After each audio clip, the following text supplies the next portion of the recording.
BNP নামক লীগ ঠেকাতে জামাতকে বেছে নিচ্ছে। ভোটের পুরো চিত্র জামাতের দিকে চলে গেছে। জরিপগুলোতেও সে বিষয়টি স্পষ্ট। তারেক রহমানরা এখন কি করবেন? জামাতের বিরুদ্ধে তো কোনো অভিযোগ তুলতে পারছেন না, ফলে ওই যে লীগের চেতনা ৭১ সেইটারে সামনে আনলেন। এই ৭১ দিয়ে তারা আগামীর রাজনীতিটা করতে চেষ্টা করবেন। মাঠে ময়দানে এখন জামাতকে আবারও স্বাধীনতা বিরোধী ট্যাগ দেওয়া হবে, রাজাকার বলে গালি দেওয়া হবে।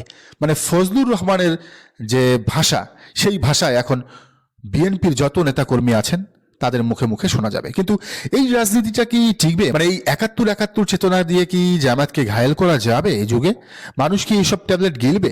জামাত শিবিরের ভালো কাজ কর্ম, ইমানের দৃঢ়তার বিপরীতে বিএনপি ছাত্রদলের উগ্রতাকে মানুষ বেছে নিবে?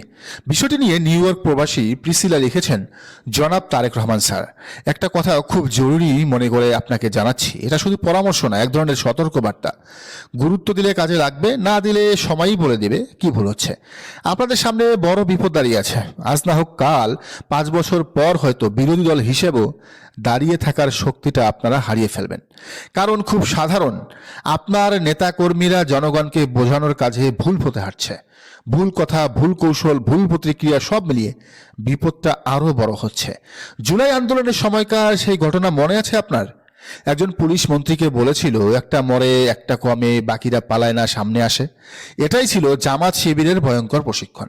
অন্যদিকে অন্য দলগুলো শিখত অন্যরকম আচরণ। একজন মরলে লাশ পেলে বাকিরা দৌড়ে পালায়। যেমন ছাত্রলীগের একটা অংশ তো দেশই ছেড়ে দিল। জামাত শিবির ভয়ঙ্কর এ কারণে যে তারা পেতে রাজনীতি করে না, দিতে এমনকি মরতেও প্রস্তুত হয়ে রাজনীতিতে নেমেছে। ভয় ডর তাদের নেই বললেই চলে।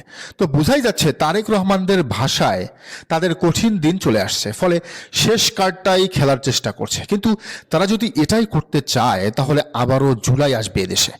মানুষ স্লোগান দিয়ে বলবে, তুমি কে আমি কে, রাজাকার। আবারও সেই যোদ্ধারা মাঠে নামবে, যাদের টার্গেট করে বলা হয়েছিল একটা মরে একটা কমে, বাকিরা পালায় না সামনে আসে। আবারও বিপ্লব হবে। সেই বিপ্লবে লীগের মতো তল্পা গুটিয়ে পালাতে বাধ্য হবে নব্য চেতনাবাজরা। দর্শক,